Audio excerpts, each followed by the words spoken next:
One half I, 34 male, am a structural engineer from Columbus, Ohio. Not a dramatic person by nature. I don't post about my feelings, I don't air my business, and I definitely don't write posts like this. But something happened recently that I genuinely cannot process alone, so here we are. My girlfriend and I were together for 3 years.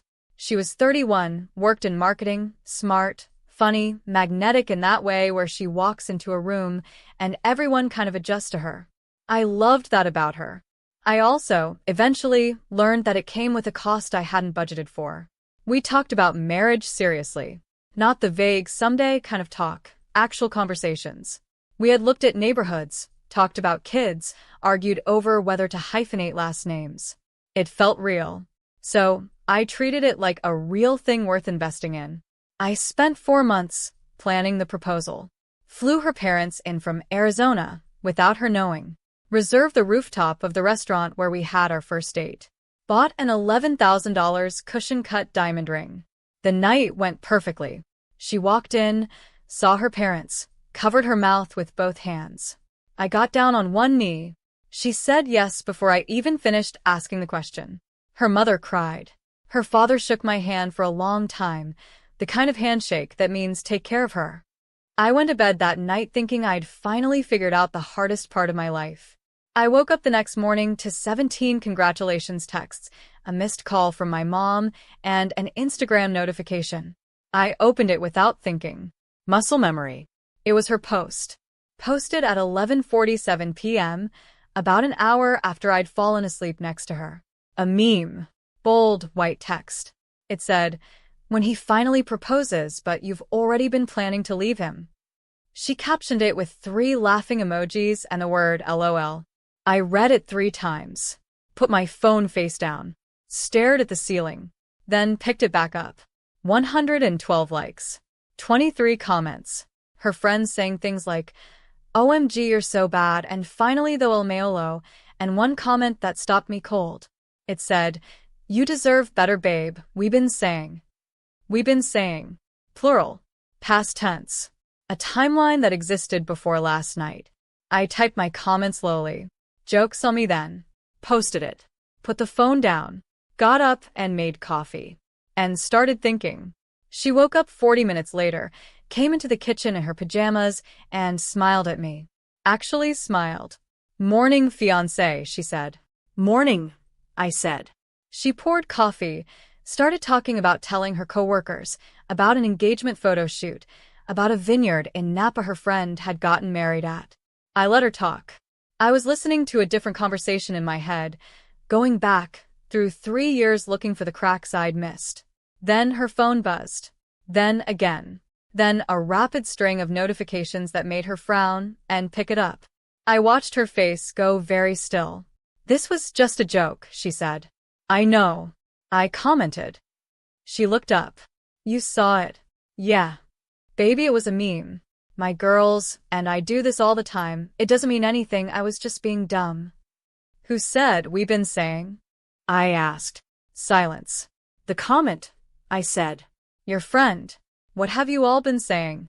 She put her phone down and crossed her arms. "You're overreacting." And there it was. First move in a playbook I didn't know she had.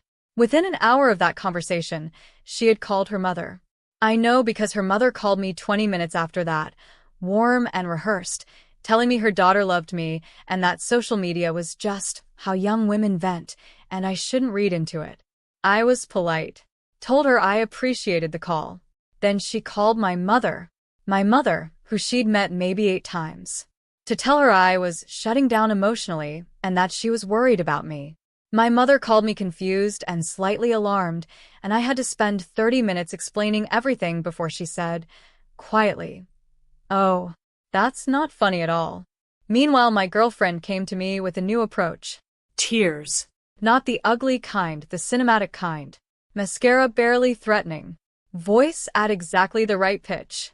She told me she'd been scared, that commitment terrified her, that the post was her way of processing anxiety, and she'd already deleted it. "You proposed so fast," she said. "We talked about this for months," I said. "I know, but when it actually happened." "You cried."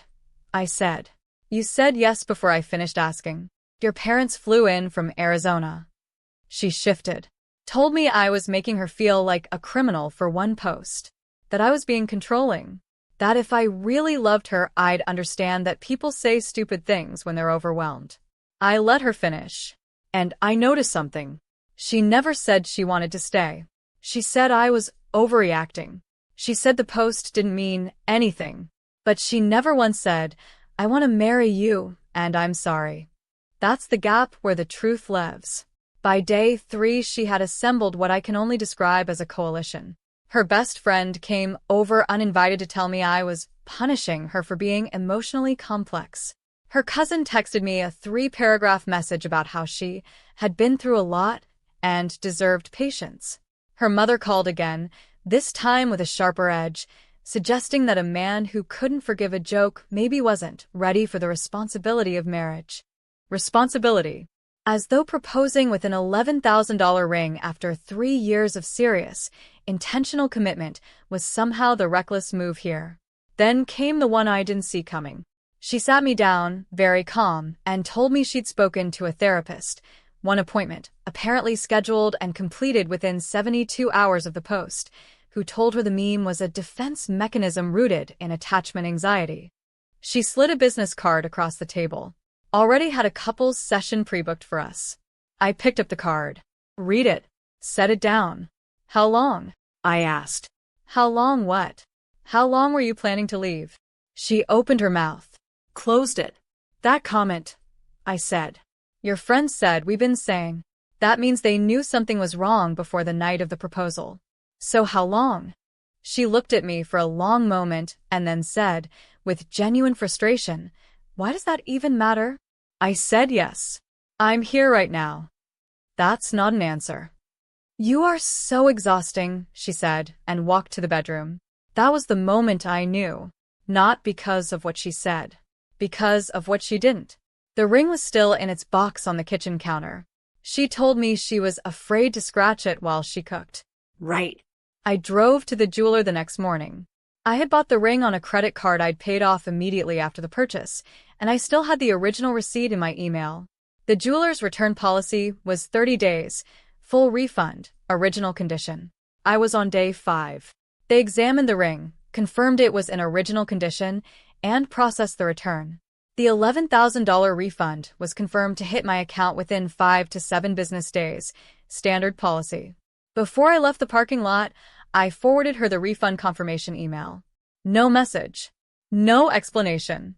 Subject line blank. Her response came in 4 minutes. What did you do? Not a question. A statement. The punctuation of someone whose plan just collapsed. I didn't respond. She called 6 times in the next hour. Voicemail. Then the text started, and this is where things got genuinely revealing. First, you need to talk to me right now. Second, I can't believe you returned it without even telling me. That ring was mine. Third, I said yes. We're engaged. You can't just undo that. Fourth, my dad is going to call you. You embarrassed our whole family, and you owe us an explanation. The ring she hadn't worn. The engagement she'd mocked at 11:47 p.m. Now suddenly a debt I owed her family. Her father did call. I answered that one. He was composed at first. Told me I was acting impulsively. Told me his daughter was a passionate, complicated woman, and that marriage required patience. I let him finish. Then I asked him one question. Sir, did your daughter tell you what she posted that night? Pause. She mentioned a misunderstanding. I can send you the screenshot, I said. He told me that wasn't necessary. His voice changed, not angry but recalibrated. He said he hoped I'd reconsider. I told him I appreciated the call. We hung up. He didn't call again. About a week after I returned the ring, a mutual friend reached out. He'd known both of us for years, been in our friend group since before we started dating. He told me, carefully, like someone who'd been sitting on information too long, that my girlfriend had been in an ongoing emotional relationship with someone she'd met at a work conference. Not physical, he said, but consistent. Regular texts, late-night calls. The kind of intimacy that has weight regardless of whether anything physical happened. He said her friends had known, had encouraged it, had told her she deserved to explore what she actually wanted, while still being with me. We've been saying. I thought about the rooftop. Her father's handshake. The ring sitting in its box because she was worried about scratching it while she cooked. And I understood. I hadn't been a partner in that proposal. I'd been a deadline she almost missed. I didn't confront her about the other guy. I didn't need a screaming match or a closing argument. What I did instead was quiet. And completely within my rights. She and I shared a phone plan that I was the primary account holder on. We'd set it up 8 months earlier because my corporate account got a significantly better rate. Her line was a secondary addition, effectively at no cost to her, because my plan absorbed it. I called the carrier, confirmed I could remove her line as the primary account holder, and had her service disconnected on a Tuesday morning at 9 a.m. She had to call me from a coworker's phone. My phone just stopped working, she said. I removed your line, I said. I'm not your fiancé. I shouldn't be paying your phone bill. You can't just do that. I called the carrier and confirmed I can. It's my account. She went quiet. Then, this is vindictive. It's accounting, I said and ended the call. Here's the other thing. 8 months before all of this, she had asked me to write a professional recommendation letter for an internal promotion she was applying for at her company. I wrote it, submitted it through their online portal, and thought nothing more of it.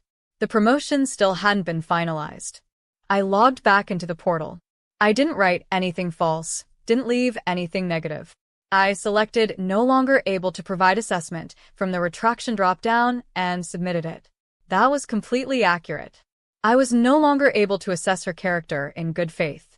That was simply the truth. She didn't find out until her HR contact flagged that the recommendation had been withdrawn and asked if she wanted to provide an alternate reference. She texted me about it 6 days later. Did you pull your recommendation? Again, not a question. I didn't respond to that one either. The promotion didn't go through. I don't know with certainty whether the missing recommendation was the deciding factor, but I know it didn't help her case. She made one final attempt about 2 weeks after everything. Showed up at my apartment unannounced with a handwritten letter. I read it on my doorstep while she stood there. It was well written. Her marketing background showed. It hit the right beats: accountability, vulnerability, love, regret. It asked for another chance. I folded it and handed it back. I believe you're sorry, I said. I don't think that changes the answer. She asked what she was supposed to do now. I told her that wasn't something I could help her figure out. She left. I went back inside and finished making dinner. Her friends sent a group message through a chat I'd apparently been added to without my knowledge. Something about how I'd ruined her life and that real men communicate. I left the group without replying. Her mother tried once more, suggesting I'd acted vindicatively with the phone plan and the recommendation, and that she hoped I understood the consequences of burning bridges. I told her politely that I hadn't burned anything. I'd simply stopped building. She didn't have a response to that. Here's where I land on all of it. People show you the truth constantly. They show you in jokes they think you won't see, in comments posted at midnight, in the specific silences they leave where an answer should be. I was so focused on building something that I stopped checking the foundation. That's on me. I'm an engineer. I know better. The ring cost $11,000. The refund was clean.